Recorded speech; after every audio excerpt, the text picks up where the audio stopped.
What's all the mayhem over? Pokemon cards. The Pokemon craze is back, and it's causing pandemonium at stores. We target a very few specific items off the top shelf. Pulled out some bear spray D. Theft is common when supply is low, demand is high. 25,000, 50,000. Ended up getting away with close to $30,000. Paying just $4.99 for items that actually go for 10 times. Worth over $100,000. Say as long as shoppers keep up the Pokemon pandemonium, the thieves will keep striking. Hello everybody, welcome back to a Taco Bell parking lot, and as always I'm your host, Lithium Battery Car Fire. I'm currently burning so hot that I'm distorting the asphalt around me and turning into a public landmark, which is honestly probably the most productive thing I've done all fiscal year. Who's buying this shit? Episode 2 starts out with some wacky trivia for you all. What do you think of when you think of the worst possible person doing the worst possible thing? Now, if you said any of the people that partake in the laundry list of crimes against humanity that are sure to sit you down next to the guy who created the Burger King menu at the round table of hell, you'd be right. But really close behind those guys are a newish breed of demon spawn known as Pokemon scalpers. Now, I'm sure if you've reached my channel, which might as well be the deepest, darkest depth of the internet, you've surely seen the viral clips of all these sad and angry dudes just huddled around these giant hunks of metal, all of them just chanting, "Buy! Consume! Buy! Consume!" as they all levitate in the air until they get good enough centrifugal force to helicopter themselves to Nintendo HQ to get their complimentary gold star for being a good capitalist piggy. Now, you haven't seen that video? Huh. Because I made it up. You idiot. What happens is they climb over or brutalize each other in order to resell these packs of cards online to, well, who? What I was thinking originally was that the secondary market for these cards on eBay was just these elite soccer moms who didn't give a fuck about the price and just wanted to give their kid, you know, the gift they wanted anyway. Then I thought about it for another minute and I was like, wait, really? When's the last time you saw a clip of a Pokemon card collector event and didn't see a neckbeard? Be honest. Those aren't kids, and I'm sure these wine moms like their kids a little bit, but not enough to grow the Pokemon card pack industry $15.11 billion. So you go, wait a minute.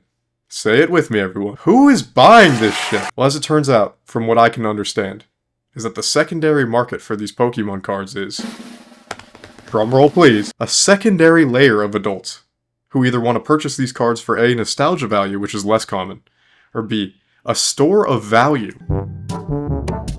Now, if you think about it, how would that even be profitable or, you know, worthwhile to these Pokemon scalpers, right? Do these rats all have an ultra-wealthy elite white dude on speed dial waiting for them to bulk deliver their shipment of Pokemon-branded cardboard for financial reasons? Like they're, you know, they're like a drug dealer doing a GTA 5 online heist delivery? Now, this is where shit gets hilarious, because these people are unreal NPCs. This might as well be scripted demand, because from everything I understand about the scalper craze, they're operating on thin, razor-thin margins. The common resale value on eBay is like $150 to $160 for a $50 Pokemon box. So I'm thinking, alright, $100 per box on these and they actually sell? Am I the idiot with a small penis? But no, it's still them, because for the average scalper, you don't just show up to a store and instantly buy 30 of these boxes and then go on eBay and resell them for $100 profit each. You commonly have to show up at like 2 in the morning and wait for Target to open so you can buy like a max limit of like 2 to 10 of these fucking boxes. And that's even if you get one of these through the hordes of dudes willing to shoot you for one. Then comes the fees on eBay. You still have to pay taxes for this shit. You have to pay for the gas to drive to each of these stores. And you have to wait online for these shits to sell. Etc. and etc. Congratulations. You just spent 12 hours of your day recoiling off double chins like Wipeout. For what? Minimum wage. Shit, these guys might actually be in the negatives once you factor in the refills of pepper spray and the bail money you're gonna need to make this card enterprise as efficient as possible. I mean, this shit is the dumbest, and now, the scariest way to try to get rich quick. Fucking cartel drug smugglers that are hopping borders and actually making money have seen less combat than a Pokemon scalper, because there has been shooting, armed robbery, and now, even a kidnapping and a murder in Chile. A 20-year-old woman killed for, what? Pokemon card. Yeah, if you're one of these aggressive-ass scalper people, fuck you. People who actually buy these secondary market values. which again, from what I can tell, is another layer of adults trying to profit off of Pokemon cards. This can be done by, you know, gambling, by buying a $160 box and hoping you get an expensive pull. And even if they don't, in 20 years, each of these cards are going to be worth $10 million, right? Because the supply scarcity, ooh, the Pokemon cards are more stable than the US dollar, ooh. I mean, there's a whole fucking subreddit of these chuds, but when is there not, right? It's just so funny because this once used to be a children's game. Now it's just people wondering why the monetary value of the card isn't as high as they wish. Now, the most interesting product of this, and maybe the most lucrative, is the TikTok live stream pack opener. This is the middleman of the operation, and in my opinion, these dudes are laughing, because these dudes operate as an illegal casino on TikTok, where you hypothetically send them 10, 20 bucks for them to open a pack for you, and then they hypothetically send you whatever they packed, right? Now, based on everything you heard in this video, what are the odds, do you think, in your opinion, that you receive what you actually got in that fresh pack of cards? Hey, did you say anything at all? Are you even participating? Look me in my... 90% of the Pokemon card community now is just people trying to make as much money as possible. That's it. So if you were to actually pay these nerds for a pack of Pokemon cards because you're like the most idiotic degenerate in the world, you know damn well these guys are not going to give you the $500 card you could potentially pack if you were to get it. And there you have it. That concludes the monetary cycle of Pokemon. Whole lot of hoarding, cheating, bruises, liars, backstabbers, and now murderers.